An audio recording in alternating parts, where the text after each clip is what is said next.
Friends, आज આપણે group થિયરીનું unit 2 मतलब કે 501 ગ્રુપ થિયરીનો યુનિટ 1 નું પહેલું લેક્ચર જોઈએ। તો યુનિટ 2 નું નામ છે permutation, normal subgroup and isomorphism. Okay, આ ત્રણ પોઈન્ટો આપણે અંદર સ્ટડી કરવાના છીએ। તો એમાંથી આપણે પરમ્યુટેશન આજે જોઈએ। તો ડેફિનેશન જોઈએ એની પરમ્યુટેશનની। तो शू कहते let S be a set of the n element. जो सेट आपेलो है एस नो ए एन एलिमेंट है। A 1 1 and 1 2 mapping from S to S. जे आपणे फंक्शन लीधो एने एस टू एस नु आपणे फंक्शन डिफाइन करिए ए 1 1 अने 1 2 थवुं जोईए is called permutation on S. तो आपणे एने परम्युटेशन कहेवामां आवे छे। तो the set of the all permutation is denoted by जे बधा सेट होय एने आपणे एसएन तरीके लखी शकाय छे। आपणे एसएन तरीके ओळखी शकाय छे। तो let S be a set of the n element the set of the all 1 1 and 1 2 mapping from S to S from a group.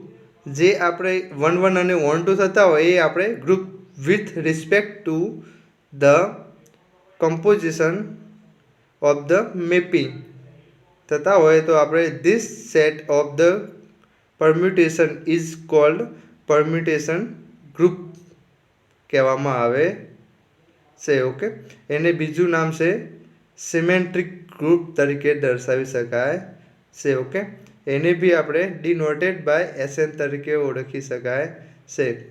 Okay, हवे कंपोजिशन ऑफ द मैपिंग जोईए। तो कंपोजिशन ऑफ द मैपिंग शुं होय छे late F A थी B आपणे function define कर्युं and G function A B थी C are mapping then composition of the F and G is a function आपेलुं होय तो आपणे एवुं फंक्शन डिफाइन करीए एच जे ए थी सी तरफ हो defined by H of X is equal to G of F X for every X belongs to A माटे। ओके, आ रीते आपणे फंक्शन डिफाइन करीए तो एने आपणे कंपोजिशन मैपिंग तरीके ओळखवामां आवे छे। It is denoted by ji O f. आपणे जे आ फंक्शन आने डिफाइन कर्युं एने आपणे शॉर्ट फॉर्ममां जी ओ एफ तरीके दर्शावी शकाय छे। ओके, तो composition of the F and G is a G O F. तो आप जी ओ एफ नु फंक्शन डिफाइन करिए ए थी C defined by ji O F X is equal to G into F X तरीके आप आ रीते लखी शकाय छे। ओके, हवे आपणे जोईए एना एक्जाम्पल जोईए। तो for S is equal to आपणे आपी दीधा 1 2 3 4 सेट आपी दीधो 1 2 3 4। ओके, तो define f is equal to S थी एस नु फंक्शन है by F1 is equal to 2 F2 is equal to 3 F3 is equal to 4 और F4 इज इक्वल टू 1। तो अहींया आपणे F1 इज इक्वल टू 2 એટલે આપણે એને 1 1 કહેવાય અને અહીંયા બધા જે આન્સર આયા બધા એ આપણે સેટ એસ ના છે તો એને 1 2 બી કહેવાય। तो आप जो ऑब्जर्व कर्यु कि F is equal F function F S C S is a 1 1 and 1 2 mapping. तो आपणे शुं कहेवाशे F belongs to S N में कहेवाशे एस एन एटले शुं परम्युटेशन है आपणे एस एन ने आपणे परम्युटेशन कहेवामां आवे। ओके, तो हवे आपणे F belongs to S N कहेवामां आवशे तो here F is a permutation तरीके ओळखवामां आवशे। आपणे एने सिम्प्लिफाई आपणे डिनोटेड बाय करीए तो एफ इज इक्वल टू कौंस में 1 2 3 4 અને આપેલું છે 2 3 4 1 1 2 2 3 3 4 અને 4 1 બિલોંગ્સ ટુ એસ ફોર્મમાં આપેલો છે। એ જ રીતે આપણે જોઈએ જી આપેલો છે 1 3 2 2 3 4 અને 4 1 આપેલો છે બિલોંગ્સ ટુ એસ 4। तो આપણે जी ओ एफ करवू है तो शू थशे जी ओ एफ करवू है तो शू थशे ब्रेकेट में 1 2 2 3 3 4 અને 4 1 इंटू ब्रेकेट में 1 3 2 2 3 4 અને 4 1 આ રીતે લખી શકાય. ઓકે, હવે આપણે આગળ જોઈએ ઇક્વલ પરમ્યુટેશન. ઇક્વલ પરમ્યુટેશન ક્યારે હોય? તો two permutation F and G of some degree, સરખા ડિગ્રી હોય એવા આપણે બે પરમ્યુટેશન લઈ લીધા એફ અને G, are said to be a equal. Equal ક્યારે હશે? If fx is equal to gx હશે ત્યારે. For every A belongs to S માટે. તો આપણે લઈ લઈએ એફ અને જી લઈ લઈએ. તો એફ ઇઝ ઇક્વલ ટુ 2 1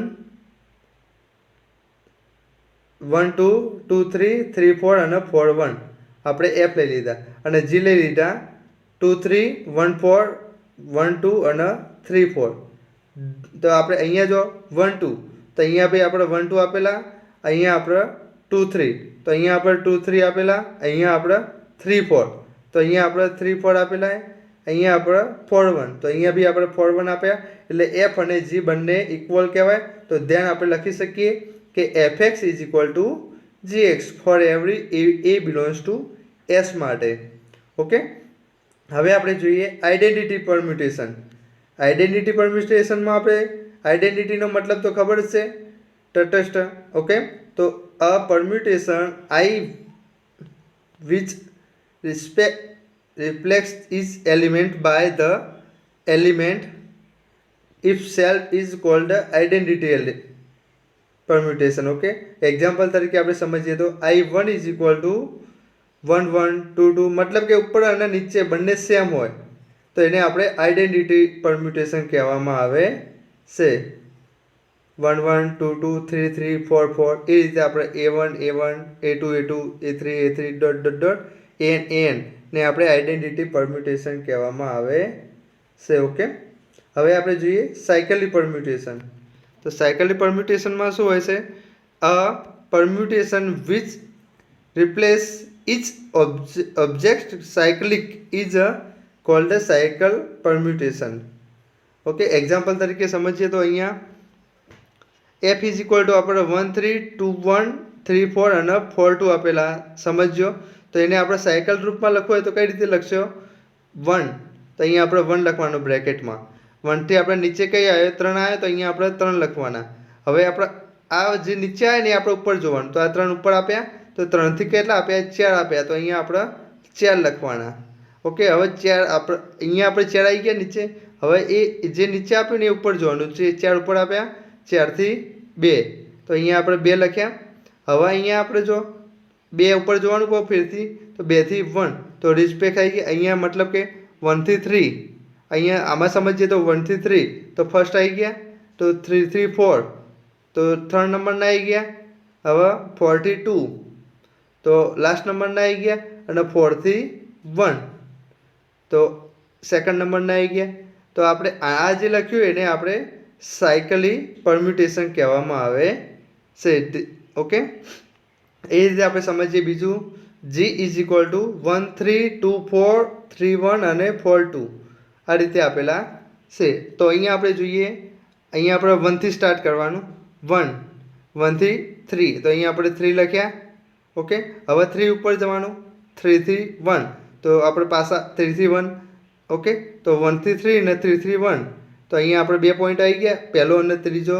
હવે અહીંયા આપણે આ બેને પોઈન્ટ અલગ પડે તો આપણે બીજી સાયકલ બનાવવાની. તો આપણે બીજો કૌંસ બનાવવાનો, મતલબ કે અહીંયા આપણે 2 થી 4 ને 4 થી 2 તો અહીંયા 2 અને 4 લખાય. ઓકે, હજુ આપણે બીજું એક એક્ઝામ્પલ જોઈએ. h ઇઝ ઇક્વલ ટુ 1 2 2 1 અને 3 3 આપેલા છે. તો અહીંયા આપણે 1 થી ચાલુ કરીએ તો 1 થી 2 તો 1 થી 2 લખ્યા. અહીંયા આપણે હવે 2 થી 1 તો અહીંયા 2 થી 1 પાછા રિટર્ન આવી ગયા. તો આપણે 1 થી 2 સાયકલ થઈ અને બીજું 3 થી 3 તો આપણે એકલા 3 લખીએ તો બી ચાલે, ના લખીએ તો બી ચાલે. ઓકે, આ સાયકલ પરમ્યુટેશન. ઓકે, તો એને આપણે સાયકલ પરમ્યુટેશન કહેવામાં આવે છે. આપણે અલગ અલગ એક્ઝામ્પલ જોયા સાયકલ પરમ્યુટેશનના. ઓકે, હવે આપણે જોઈએ આગળ.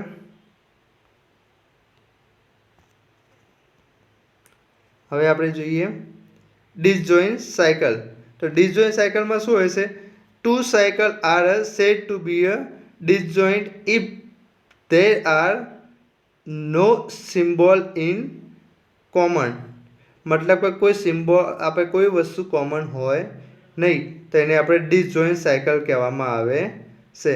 If f is equal to 1 2 3 અને g is equal to 4 5 6 are two disjoint cycle defined in s is equal to 1 to 6 1 2 3 4 5 6 આ બંને આપણે જે લીધા પરમ્યુટેશન એમાં આપણે કોઈ વસ્તુ કોમન મળતી નથી તો એને આપણે ડિસજોઇન્ટ સાયકલ કહેવામાં આવે છે. મતલબ કે જોઈન્ટ થાય એવું કોઈ વસ્તુ નથી. ઓકે, હવે multiplication of the two permutation. આપણે બે પરમ્યુટેશન આપ્યા હોય તો એનું મલ્ટિપ્લિકેશન કરવું હોય તો શું થશે? તો let P N be a set of the all permutation of the degree N. આપણે let F is equal to આપણે લઈ લઈએ A1 B1 A2 B2 A3 B3 dot dot dot AN BN. Okay, અને G is equal to લઈ લીધા B1 C1 B2 C2 B3 C3 dot dot dot BN CN belongs to PN માં આપેલા છે. તો the product of the F and G is defined as આપણે જે product આપે એને આપણે ડિફાઇન કરીએ તો F dot G is equal to આપણે શું લખાય? G ઓફ F લખાય. F dot G is equal two તો અહીંયા શું થશે? પહેલાં અહીંયા આપણે મલ્ટિપ્લિકેશન થશે પહેલાંથી બી અહીંયા આપણે આગળ જોઈએ પ્રમાણે એક્ઝામ્પલ આગળ જોઈએ તો ફર્સ્ટ પેજમાં તો અહીંયા શું થશે? A1 A2 A3 A4 dot dot dot AN આપેલું into A1 B1 A2 B2 A3 B3 dot dot dot AN BN આપેલું into B1 C1 B2 C2 B3 C3 dot dot dot BN AN CN આપેલું. Okay, હવે અહીંયા આપણે multiplication કરવું હોય તો શું હશે? A1 થી B1. હવે અહીંયા લાસ્ટમાં B1 આવ્યા તો અહીંયા આપણે બીજું પરમ્યુટેશન હોય એમાં આપણે B1 શોધવાના. તો અહીંયા B1 આપેલા B1 થી C1 તો અહીંયા આપણે A1 થી C1 લખી શકીએ. ઓકે, એ રીતે સેમ ટુ સેમ A2 થી B2. હવે આપણે અહીંયા B2 શોધવાના B2 થી C2 તો અહીંયા આપણે A2 C2 લખી શકીએ. એ રીતના આપણે ડોટ ડોટ ડોટ કરીને આપણે AN CN લખી શકાય છે. આપણે એક્ઝામ્પલ સમજીએ તો F ઇઝ ઇક્વલ ટુ 1 2 2 1 3 3 આપેલા અને G ઇઝ ઇક્વલ ટુ આપેલું 1 1 2 3 3 2 આપેલા. તો અહીંયા આપણે G of F of G કરીએ તો F ઓફ G કરીએ તો શું હશે? પહેલો F લેવાનો તો 1 થી 2 અને અહીંયા 2 થી 3 તો અહીંયા આપણે 1 થી 3 લખાય. જો અહીંયા આપણે 1 થી 2 અહીંયા નીચે અહીંયા આપણે ઉપર હોવા જોઈએ તો 2 થી 3 તો અહીંયા આપણે 1 થી 3 લખાય. ઓકે, સેમ સિમિલર 1 2 થી 1 2 થી 1 અહીંયા 1 થી 1 તો અહીંયા આપણે 2 થી 1 જ લખવું પડશે ને કારણ કે અહીંયા 2 થી 1 ના 1 થી 1 એટલે અહીંયા આપણે 2 થી 1 અહીંયા આપણે 3 થી 3 ને 3 થી 2 તો અહીંયા આપણે 3 થી 2 અહીંયા જે નીચે એલિમેન્ટ આવે ને આ આપણે B1 B2 B3 કહેતા એ રહ્યું ને અહીંયા આપણે ઉપર જીમાં આપણે B1 B2 B3 આપણે ઉપર આવેલા છે એટલે આ ને આ બંને આપણે સેમ લેવાના. અહીંયા 3 લીધો તો અહીંયા આપણે 3 જ લેવાનો. ઓકે, તો અહીંયા 3 2 આવ્યા. હવે આપણે જોઈએ G of F. G of F જોઈએ તો શું થશે?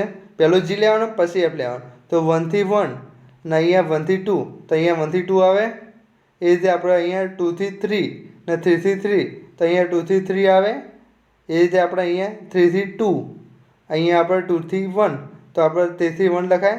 હવે આપણે જોઈએ આપણે મલ્ટિપ્લિકેશન કરે બંને પરમ્યુટેશનનો બંને સરખા આવે 1 થી 3 ને અહીંયા આપણે 1 થી 2 છે તો બંને સરખા નથી. તો આપણે લખી શકાય કે F of G not equal to G of F. એટલે મતલબ કે આપણે બંનેનો આપણે મલ્ટિપ્લિકેશન કરીએ તો પરમ્યુટેશનનો મલ્ટિપ્લિકેશન કરીએ તો સરખો આવતો નથી. Okay, but two disjoint cycle are always community. આપણે સાયકલ લીધી તો આપણે કોમ્યુનિટી થતી નથી પણ આપણે ડિસજોઇન્ટ સાયકલ લઈએ એ ઓલવેઝ કોમ્યુનિટી થશે. તો આપણે જોઈએ F ઇઝ ઇક્વલ ટુ 1 2 3 અને G ઇઝ ઇક્વલ ટુ લઈ દીધા 4 5 6 ડિફાઇન ઓન S6. ઓકે, તો F ઇઝ ઇક્વલ ટુ આપણે લઈ લીધા આપણે F is equal to 4 5 6 cycle તરીકે લખેલું હોય તો એને આપણે લખવું હોય તો કઈ રીતે લખાય? 4 થી 5, 4 થી 5, 5 થી 6 અને 6 થી 4 એ રીતે લખાય. અહીંયા લખ્યું એ રીતે 4 થી 5, 5 થી 6 અને 6 થી 4. ઓકે, એ રીતે આપણે જી ઇઝ ઇક્વલ ટુ આપણે લઈ લઈએ 1 2 3 આપેલા, તો આપણે 1 થી 2, 2 થી 3, 3 થી 1 લખી શકાય. 1 થી 2, 2 થી 3, 3 થી 1. ઓકે, હવે આપણે બંનેનો મલ્ટિપ્લિકેશન કરીએ તો 1 થી 2, અહીંયા 2 આપેલા નથી તો આપણે એકલું 1 થી 2 લખી દેવાનું. અહીંયા 2 થી 3, પછી એફમાં આપેલા નથી તો અહીંયા 2 થી 3. હવે અહીંયા 3 થી 1, તો અહીંયા આપણે 3 થી 1. ઓકે, ને અહીંયા આપણે આપેલા તો અહીંયા 3 થી 4, 4 થી 5, 5 થી 6, 6 થી 1. તો આપણે અહીંયા આપણે કોઈ વસ્તુ સેમ થતી નથી તો આપણે લખી શકીએ. ઓકે, હવે આગળ જોઈએ આપણે ઇન્વર્સ પરમ્યુટેશન. તો ઇન્વર્સ પરમ્યુટેશનમાં શું હોય? If S is equal two a1 a2 dot dot dot an is equal two b1 b2 dot dot dot bn અને and F is equal two શું આપેલું હોય? a1 b1 a2 b2 a3 b3 dot dot dot an bn આપેલા. F is equal two belongs to sn આપેલું હોય અને દેન F inverse. તો F inverse શું થશે? અહીંયા આપણે જે ઉપરની લાઈન જે આપી હતી ને એ નીચે લાવી દેવાની, નીચેની લાઈન ઉપર લઈ જવાની, બસ એટલું, એટલે એનો ઇન્વર્સ કહેવામાં આવશે. તો એફ ઇન્વર્સ આપણે એફને ઇન્વર્સ કરવો હોય તો શું હશે? આ b1 b2 b3 bn આપ્યા ને ઉપર લઈ જવાના, b1 b2 b3 અને a1 a2 a3 એ નીચે આવી જાય. આપણે એક્ઝામ્પલમાં સમજીએ તો એફ ઇઝ ઇક્વલ ટુ 1 3 2 1 અને 3 2. ઓકે, આ રીતે આપેલા. તો એનો ઇન્વર્સ શું થશે? 3 3 1 1 2, અહીંયા જે નીચે ઉપર આવી જાય 1 2, તો અહીંયા 1 2 આવ્યા અને 2 3, તો અહીંયા 2 3 આવ્યા. હવે આપણે એને લાઈનમાં ગોઠવી દઈએ, પહેલો 1 પછી બીજો અને ત્રીજો. તો 1ના નીચે શું છે? 2 છે, તો અહીંયા આપણે 1ના નીચે 2 લખી દેવાના. 2ના નીચે શું છે? 3 છે, તો અહીંયા આપણે 3 લખી દેવાના. અહીંયા 3ના નીચે શું છે? 1 છે, તો અહીંયા આપણે 1 લખી દેવાના. તો એને આપણે સાયકલની ભાષામાં લખીએ તો 1 થી 3, તો 1 થી 3, 3 થી 2 અને 2 થી 1. ઓકે, તો એનું ઇન્વર્સ શું થશે? 2 થી 3, 3 થી 1 અને 1 થી 2 ઇઝ ઇક્વલ ટુ 1 થી 2, 2 થી 3, 3 થી 1. ઓકે, આપણે આ રીતે લખી શકાય છે. ઓકે, હવે આપણે એક્ઝામ્પલ જોઈએ પરમ્યુટેશનનો. તો if f is a finite group then so that આપણે સિગ્મા આપેલો છે, સિગ્મા જી થી જી ફંક્શનનો ડિફાઇન કર્યું, defined by sigma x is equal to gx g inverse for every x belongs to g માટે is a permutation સાબિત કરવાનું છે. where g belongs to g be a any fixed element. Okay, તો we show that sigma g to g is a permutation આપેલું આપણે શોધવાનું છે. Okay, તો late any xy belongs to g માટે sigma x is equal to gx g inverse અને sigma y is equal to gy g inverse. તો permutation બતાવવા માટે આપણે પહેલાં 1 1 અને 1 2 બતાવવું પડશે.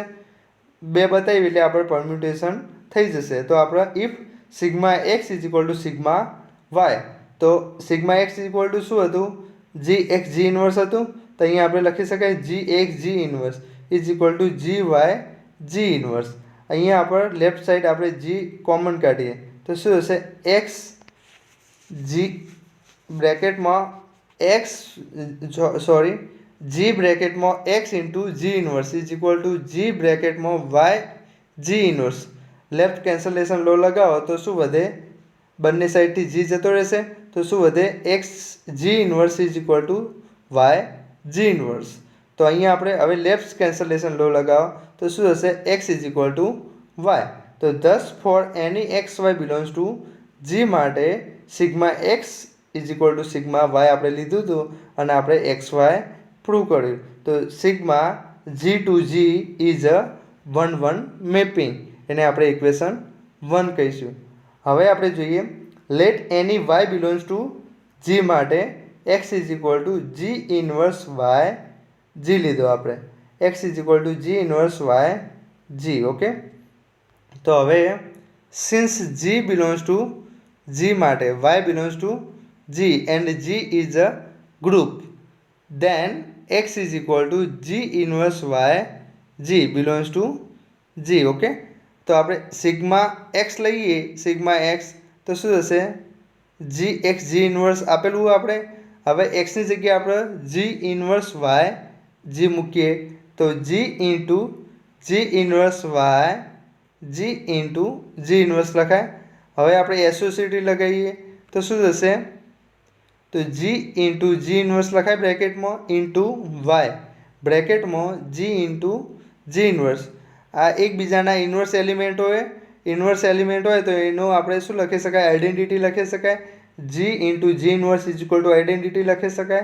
तो आइडेंटिटी ई वाय आइडेंटिटी तो आपणे अगणता तो वाय लखी शकाय ओके। तो sigma X is equal to Y तो thus for any y belongs to g माटे we have x is equal to g inverse y g belongs to g such that sigma x is equal to y आपेलू तो आपणे sigma x is equal to आपणे y prove कर्युं तो sigma g to g is a onto mapping આપણે પહેલા 1-1 mapping prove કર્યું અને આપણે 1-2 મેપિંગ પ્રૂવ કર્યું એને આપણે ઇક્વેશન 2 આપી દઈએ તો ફ્રોમ ઇક્વેશન 1 અને 2 પરથી we have sigma g to g is a 1-1 and 1-2 mapping 1-1 અને 1-2 મેપિંગ થાય તો એને આપણે શું કહેવામાં આવશે ફર્સ્ટ ડેફિનેશન જોઈએ પ્રમાણે sigma g to g is a permutation તરીકે ઓળખવામાં આવશે જે આપણે પ્રૂવ કરવાનું હતું એક્ઝામ્પલમાં।